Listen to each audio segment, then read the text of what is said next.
Hello and welcome to the third episode of my new series from the occupational upgrade.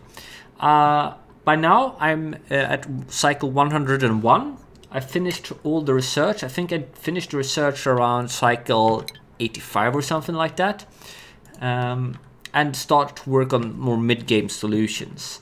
I think there's some interesting things I can take from this, or there's some tips I can give to new players at this stage that also applies to this upgrade.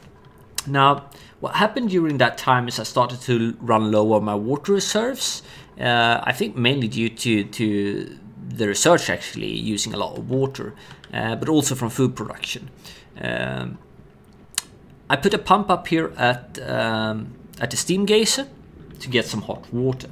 Now this pump is actually not connected to my water reserve down here. I don't put out the water here, but actually rather directly to my showers, my oxygen production. And the reason for that is I don't want a lot of hot water sitting down here, heating the base. I'd rather have that heat up here and only pump down the water I actually need. And I even have a liquid valve here, so I won't really have the tubes filling up with hot water. Everything to kind of slow down the heating of my base.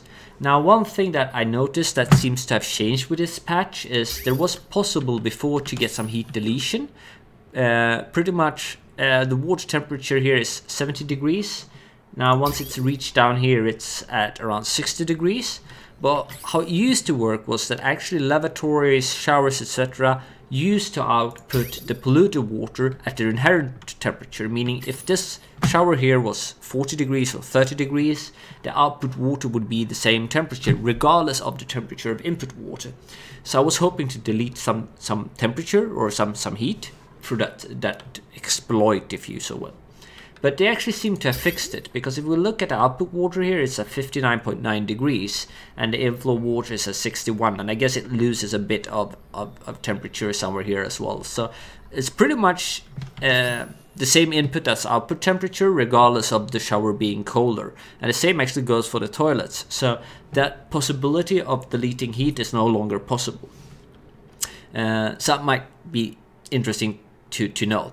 The same goes for natural gas generator. You used to be able to delete a lot of heat with natural gas generators, since their output of polluted water and carbon dioxide depended on their inherent temperature or how cold they were, right? So you could lead in a lot of hot natural gas and still get a cold output of cold water and cold carbon dioxide if the building itself was kind of cool.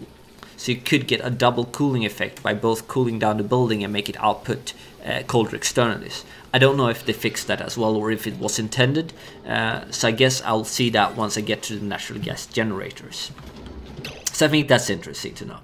Another thing that might be important, at least this early on, and was new to me, is if you look at the jobs up here, I'm just going to pause the game while I do that. If you look at the jobs down here, be careful to advance too fast, because what happens when you switch between jobs is they actually keep the proficiency they got from their earlier jobs.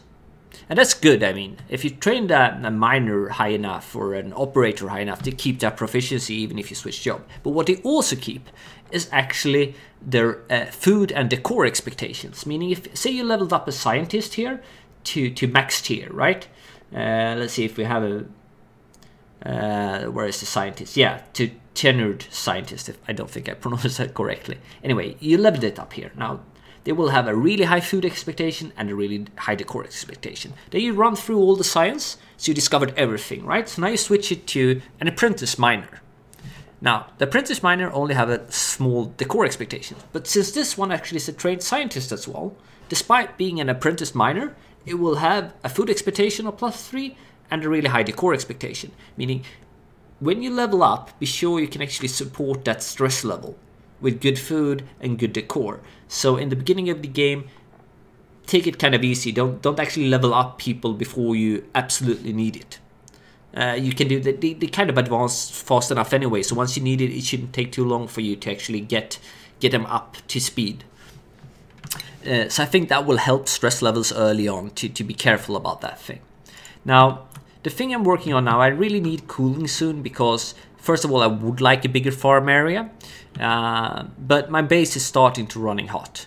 Mostly actually from the inflow of water, despite me being really careful about it. So this is not what I will use as a long-term solution, but as a new player, that's probably what you're gonna use, and it's an easy way to cool it. First of all, I kind of, once I discovered a cold area, I just put my weesewood, or the few I found, in my oxygen production. It's more temporary.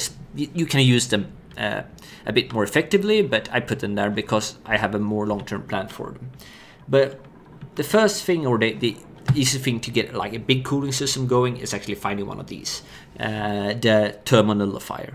Now they work quite simple. You just connect hydrogen to them, which you by now should be producing in your oxygen production. So instead of just burning it off in the generator, you can just lead part of it here. It's actually using very little hydrogen, and apart from that, no energy or no other input.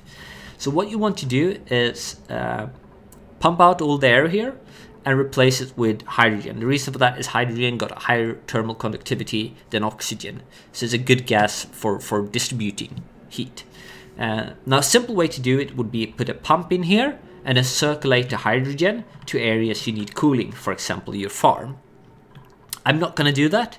I'm going to put hydrogen here that I don't circulate and I cool down as much as possible, and then I'm going to circulate oil through here to cool the oil down, and then circulate the oil in my base where cooling is needed. The reason for that is that my later idea for a cooling system will be oil based, with oil radiators, like oil pipes circulating through the base in areas in need of cooling.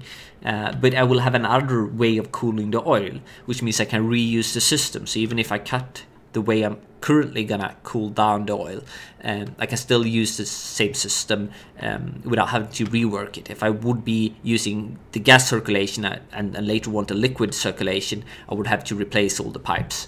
So it's just to be more future-proof, right? So I'm gonna have an oil tank here, and I'm gonna circulate the oil up through the hydrogen that will be up here, and through the whole base, and then back to this tank, right? So I'm gonna pump up the oil from here. So I've started working on it. I also got like my exosuit here, so I don't fry the duplicants down here in the really hot area. So I put up a few more coal plants to be able to support metal refinery when needed, and also an exosuit forge.